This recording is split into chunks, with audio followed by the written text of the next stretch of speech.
स्वागत है आपको अपने ही चैनल प्रियांशु ऑनलाइन क्लासेज में। दोस्तों मैं आपके बीच लेकर आया हूं आज साइंस का मॉडल पेपर फर्स्ट। इसमें आपको 2024 में जितने भी छात्र जो एग्ज़ाम देंगे, परीक्षा देंगे, उन सभी के लिए जो मॉडल पेपर से जो क्वेश्चन जारी करते हैं बिहार सरकार, उसके द्वारा ही ये मॉडल पेपर दिया गया है। मैं आपको इस चैनल पर वही मॉडल सेट करवाता हूँ जो आपके लिए कुछ अच्छा हो। मैं फालतू का जो भी है और चैनल की तरह मैं आपको फालतू का मॉडल सेट तैयार नहीं करता हूं। मैं आपका बस नेट पे जो बिहार बोर्ड जारी करता है उस मॉडल सेट को मैं आपके बीच लेकर आया हूं। तो आप देखेंगे पहला साइंस का पहला मॉडल सेट अभी तक आप हमारे चैनल को सब्सक्राइब नहीं किए हैं तो प्लीज़ सब्सक्राइब कर दीजिए, क्योंकि आपके लिए मैं इतना कुछ मेहनत करता हूं। तो आपसे बस एक ही चीज़ मांगता हूं कि बस आप चैनल को सब्सक्राइब कर लीजिए। इसमें आपका कोई कुछ जाता नहीं है, ना ही एक पैसे खर्च होते हैं। बस हमारी मेहनत के लिए बस इतना कुछ है कि गुरु दक्षिणा के रूप में आप चैनल को सब्सक्राइब कर लीजिए, वीडियो को लाइक कर दीजिए। तो चलिए क्वेश्चन की तरफ चलते हैं। आप यदि इच्छुक हैं, पूरी तरीके से पढ़ने के मूड में हैं, तो कॉपी कलम के साथ बैठें, क्योंकि आपके लिए ये वीडियो बहुत ही इंपॉर्टेंट होने वाली है, बहुत ही अच्छा होने वाली है। क्योंकि एक गुरु का मंत्र जो होता है बहुत ही खास होती है। आपके लिए इतना कुछ मेहनत कर रहे हैं तो बस आपके लिए कर रहे हैं, मैं अपना लिए नहीं बल्कि आपके लिए कर रहा हूँ। बस आप इसके लिए चैनल को बस क्या करें, सब्सक्राइब कर लें, लाइक कर दें वीडियो को, और आगे आप वीडियो के ऊपर लगातार बने रहें, क्योंकि 80 क्वेश्चन में से आपको पता चलेगा कि आप कितने क्वेश्चन को सॉल्व कर पाते हैं। तो पहला क्वेश्चन लिखा हुआ है, परावर्तक सतह की सूक्ष्मदर्शीय संरचना यदि समरूप ना हो तो कैसा परिवर्तन होगा। मैं आपको बताता हूं कि ये क्वेश्चन आपको किसी भी जगह पर नहीं मिलेगा, बल्कि इस चैनल से आपको मिल रही है। तो आप बस ये समझ लीजिए कि आपके लिए बहुत कुछ खास होने वाली है, क्योंकि बिहार बोर्ड जारी करती है क्वेश्चन को। 20 से उठाया क्वेश्चन है, इसलिए आप चैनल को सब्सक्राइब कर लीजिए। इसमें आपको इस तरह से क्वेश्चन बहुत सारी मिलने वाली है। तो इसका राइट आंसर क्या हो जाएगा, अनियमित होती है। अगला क्वेश्चन होती है, विसरित परावर्तन में परावर्तन के लिए नियम का पालन होता है या नहीं होता है। तो कहेंगे क्या होता है, इसमें पालन होता है। अगला क्वेश्चन लिखा हुआ है, क्या समतल दर्पण में बने प्रतिबिंब को पर्दे पर उतार सकते हैं। कहेंगे कभी नहीं, क्योंकि समतल दर्पण हमेशा कैसा बनाता है, काल्पनिक प्रतिबिंब बनाता है ना। अगला क्वेश्चन लिखा हुआ है कि नेत्र के किस दोष को दूर करने के लिए अवतल लेंस का प्रयोग किया जाता है। तो बहुत ही वीवीआई क्वेश्चन है। इसका राइट आंसर क्या हो जाएगा, अवतल लेंस है तो 4 अक्षर में 3 अक्षर और 3 अक्षर में 2 अक्षर, जो कि ट्रिक आपको इससे पहले वीडियो में बताया गया है। आप जाकर के हमारे चैनल पर विजिट कर सकते हैं। इसका राइट आंसर क्या हो जाएगा, इसका निकट दृष्टि दोष हो जाएगा। तो आप अच्छी तरह से वीडियो को देखते चलें और एक एक क्वेश्चन को आप देखते चलें, और आपको जो क्वेश्चन में डाउट होगा क्वेश्चन को आप लिख लेंगे, आपके लिए बहुत ही बेहतरीन होगा। अगला क्वेश्चन लिखा हुआ है, आंख व्यवहार करता है। आंख किसके तरफ व्यवहार करता है। तो कहेंगे दर्पण की तरफ व्यवहार नहीं करता है, हमेशा याद रखेंगे। आंख जो व्यवहार करता है वह करता है उत्तल लेंस की तरह। नेक्स्ट अगली क्वेश्चन लिखी हुई है कि कैमरा की तरह लेंस में प्रवेश करने वाला कौन सा होता है। तो इसमें कहेंगे आइरिस होता है। कौन नियंत्रण करता है, आइरिस नियंत्रण करता है। अगला क्वेश्चन है, सेल परिवर्तन को ऊर्जा, क्योंकि ये सब क्वेश्चन है थोड़ा सा आपको देखने में परेशानी हो रही होगी, तो टेंशन लेने की जरूरत नहीं है। मैं आपके साथ हूँ, मैं आपकी ये समझ सकता हूँ। लेकिन कुछ क्वेश्चन है जो कि वीवीआई, जैसे कार्बन की जो ये वाली जो क्वेश्चन है, कार्बन की प्रतिरोधकता कितनी होती है। तो कहेंगे 10⁻⁻4 होती है। ये क्वेश्चन बहुत ही इंपॉर्टेंट है। उसके बाद चलता हूँ, जो क्वेश्चन साफ साफ दिख रही है उस क्वेश्चन की तरफ, ठीक है। तो टेंशन लेने की जरूरत नहीं है, फिर से वो क्वेश्चन को करा दिया जाएगा। अगला क्वेश्चन लिखा हुआ है, कैल्शियम कार्बोनेट को कहते हैं। कैल्शियम कार्बोनेट क्या कहते हैं, मोस्ट वीवीआई क्वेश्चन है, बहुत ही वीवीआई क्वेश्चन। 100% आपके पास आएगा ये बार। तो कैल्शियम कार्बोनेट क्या कहते हैं, तो इसमें देखिए पहला ऑप्शन है चौक, दूसरा है चूना पत्थर, तीसरा है संगमरमर, और चौथा इनमें से सभी। तो इसका राइट आंसर क्या हो जाएगा, इनमें से सभी हो जाएगा इसका राइट आंसर। अब अगला क्वेश्चन की तरफ चलते हैं, अपच का उपचार करने के लिए निम्न में से किस औषधि का उपयोग होता है। तो अपच का जो उपचार होता है उसके लिए क्या होता है, एंथ्रेसिस का उपयोग होता है। अगला क्वेश्चन लिखा हुआ है, निम्नलिखित में कौन क्षारक है। बहुत वीवीआई क्वेश्चन है, इसमें से क्षारक कौन सा हो जाएगा, तो कहेंगे जेरेनो एक क्षारक है। अगला क्वेश्चन लिखा हुआ है, यदि आपके परिवार में कोई सदस्य अत्यधिक भोजन करने के कारण अम्लीयता से पीड़ित हो तो आप कौन सा उपचार सुझाएंगे। यानी कि इसका राइट आंसर क्या हो जाएगा, कहेंगे बेकिंग सोडे का उपचार सुझाएंगे।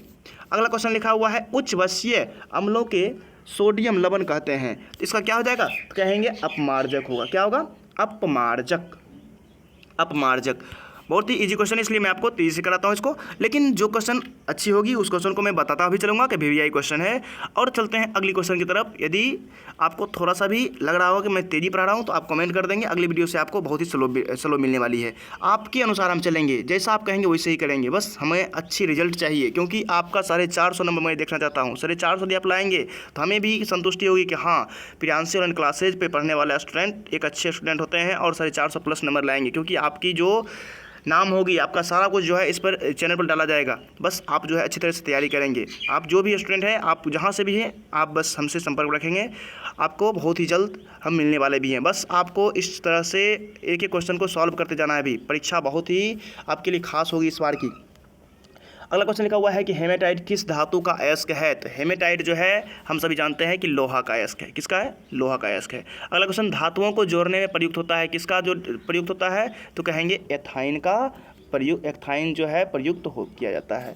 अगली क्वेश्चन लिखी हुई है कि उपधातु कौन सी है। तो इसमें से उपधातु की बात किया गया है ना, तो उपधातु कहेंगे इसका जेई जो है उपधातु है। ये तीनों धातु हैं लेकिन ये जेई जो है उपधातु है।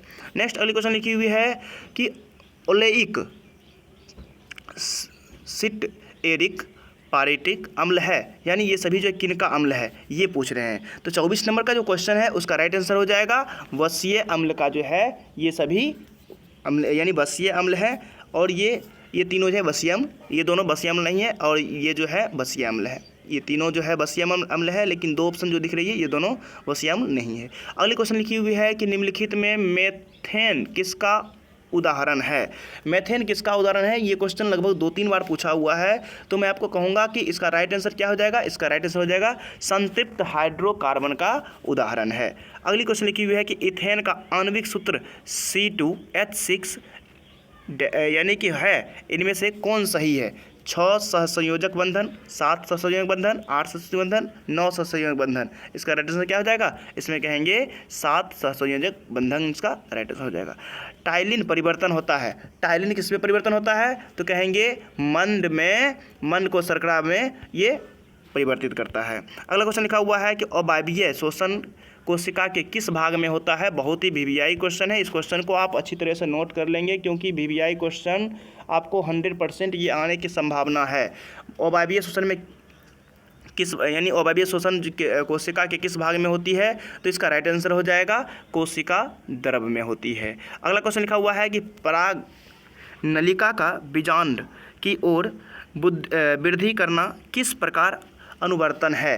तो 29 नंबर का जो राइट आंसर हो जाएगा मेरे प्यारे साथियों वो हो जाएगा रासायनिक अनुवर्तन। ठीक है। अगली क्वेश्चन लिखी हुई है कि अंकुरित हुई बीजों की वृद्धि के अग्रभाग पर उत्पन्न होता है। तो क्या उत्पन्न होता है। तो इसका जो राइट आंसर हो जाएगा वो हो जाएगा ऑक्सिन उत्पन्न होता है। अगला क्वेश्चन लिखा हुआ है कि फूल के पौधों के नर भाग को क्या नाम है। वीवीआई क्वेश्चन इसको भी हम कहेंगे क्योंकि बहुत बार ये क्वेश्चन भी पूछी हुई है। 31 नंबर का जो राइट आंसर हो जाएगा आपका वो हो जाएगा पुंकेसर। क्या हो जाएगा? पुंकेसर। ये पुंकेसर जो है फूल के नर भाग होते हैं और बाकी जो है मादा भाग है। अगला क्वेश्चन लिखा हुआ है अगली क्वेश्चन की तरफ चलते हैं। अगला क्वेश्चन में लिखा हुआ है क्वेश्चन नंबर 32, विकासीय दृष्टि से हमारी समानता किस में अधिक है। चीन के विद्यार्थी, चैंपैंजी, मकड़ी और जीवाणु। इसका राइट आंसर क्या हो जाएगा। तो हम कहेंगे राइट आंसर जो हो जाएगा वो होंगे चिंपांजी से। किससे? चिंपांजी से। विकासीय दृष्टि से हमारी समानता चिंपांजी से है। अगला क्वेश्चन लिखा हुआ है कि उभयलिंगी जंतु कौन नहीं है। उभयलिंगी जंतु जो है उसमें से कौन नहीं है। तो कहेंगे इसका मछली जो है उभयलिंगी जंतु नहीं है। अगला क्वेश्चन लिखा हुआ है कि पुष्प के केंद्र में अवस्थित मादा जननांग कौन सा होता है। तो पुष्प के केंद्र में मादा जननांग होता है वो होता है स्त्री केसर होता है। अगली क्वेश्चन लिखी हुई है कि निम्नलिखित में से कौन एक आहार श्रृंखला बनाती है। बहुत ही वीवीआई क्वेश्चन है आहार श्रृंखला वाला। एक ना एक क्वेश्चन भाई मेरे ये पूछेगा ही पूछेगा, इसलिए आप इस चीज़ को अच्छी तरह से नोट कर लेंगे कि आहार श्रृंखला वाली जो क्वेश्चन है 100% पूछती है। तो इसका राइट आंसर क्या हो जाएगा। तो इसका राइट आंसर हो जाएगा कौन सी होगी आप अच्छी तरह से देख लें। इसका राइट आंसर हो जाएगा मेरे प्यारे साथियों घास, बकरी और मनुष्य। घास पर कौन डिपेंड है? बकरी। बकरी पर कौन सा है? मनुष्य। ठीक है। इसका राइट आंसर क्या हो जाएगा? घास, बकरी और मनुष्य हो जाएगा, यानी सी नंबर राइट आंसर है। अगली क्वेश्चन लिखी हुई है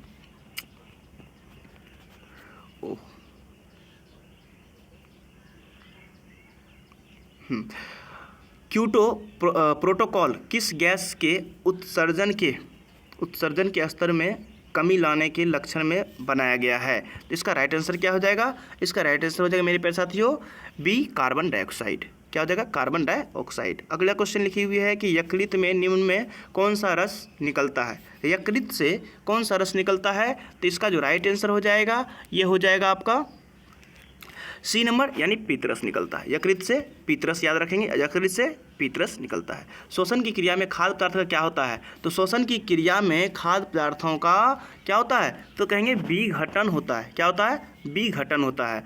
अनुमस्तिष्क किस लिए उत्तरदायी होता है? तो अनुमस्तिष्क जो है हम सभी लोग जानते हैं कि संतुलन के लिए, यानी कि माइंड के संतुलन के लिए यह उत्तरदायी होता है। अगला क्वेश्चन लिखा हुआ है कि समजात अंगों के उदाहरण दीजिए। तो समजात अंगों के उदाहरण दीजिए, इसमें क्या हो जाएगा इसका राइट आंसर?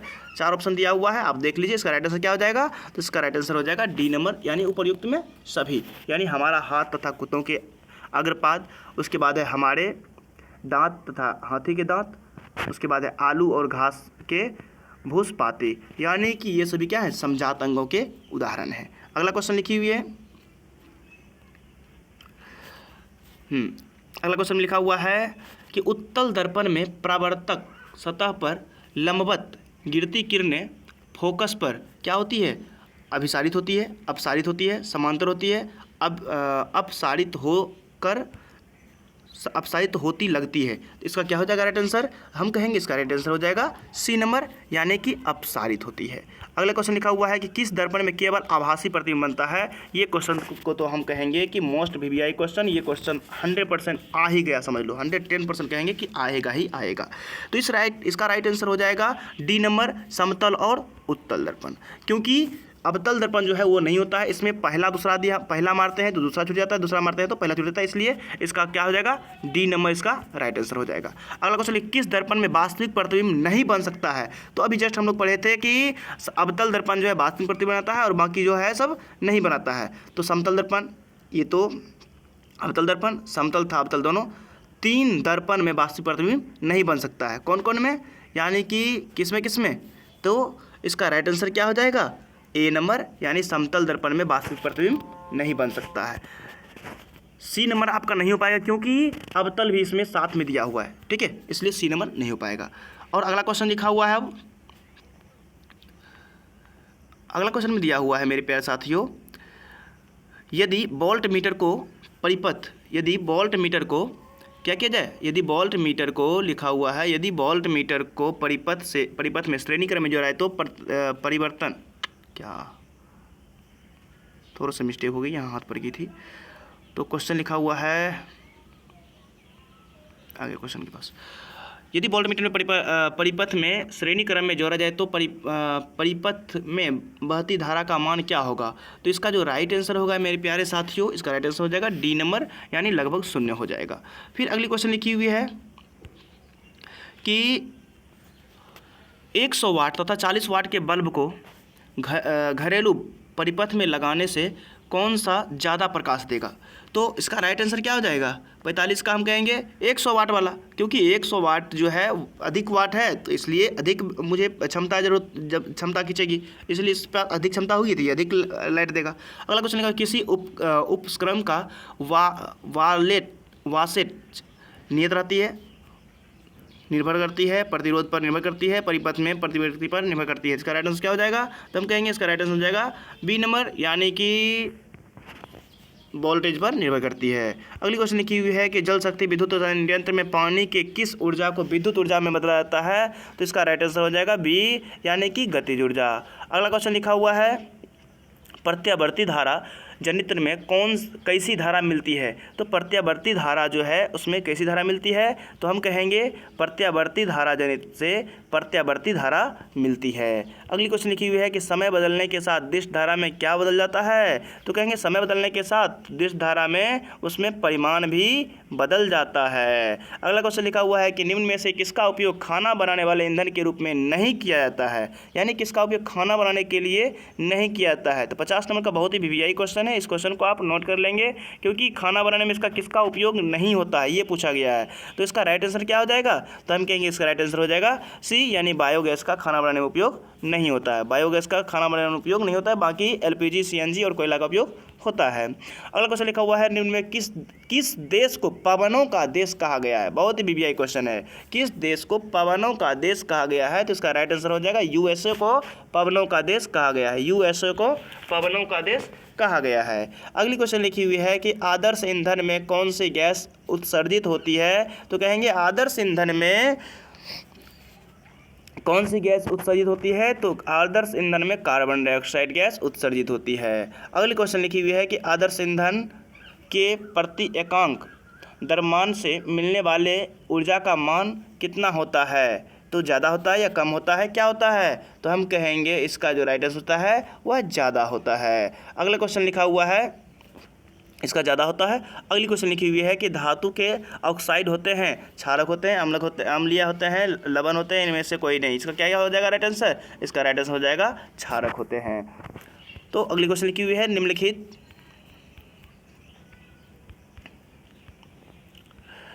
में से किसे रसायनों का राजा कहा जाता है? बहुत ही वीवीआई क्वेश्चन है। इस वीवीआई क्वेश्चन को तो हम कहेंगे 200% आना ही आना होगा, क्योंकि ये क्वेश्चन का राइट आंसर क्या हो जाएगा? H2SO4 यानी सल्फ्यूरिक अम्ल को अम्लों का राजा कहा जाता है, जो कि हर एक स्टूडेंट को पता ही होता है। इसमें 1 नंबर आपका फिक्स ही है। अगला क्वेश्चन लिखा हुआ है दोस्तों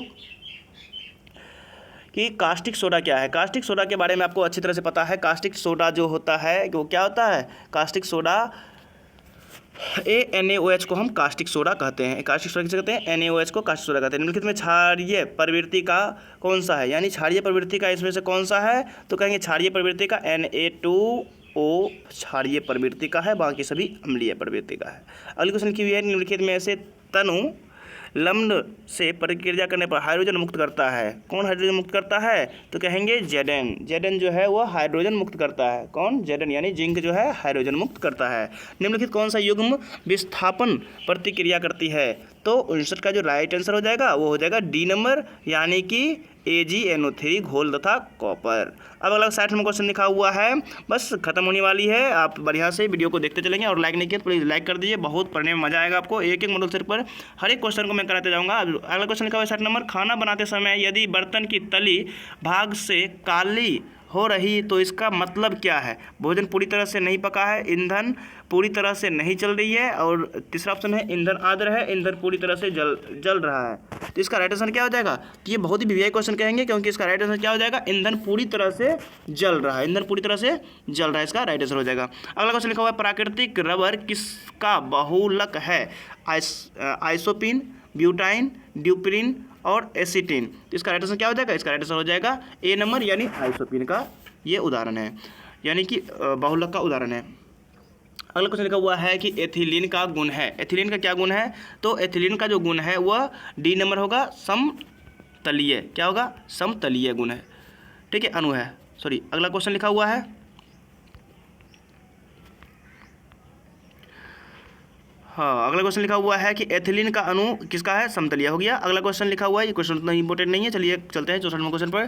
किस आवर्त में सबसे अधिक तत्व होता है? सबसे अधिक तत्व किसमें होता है?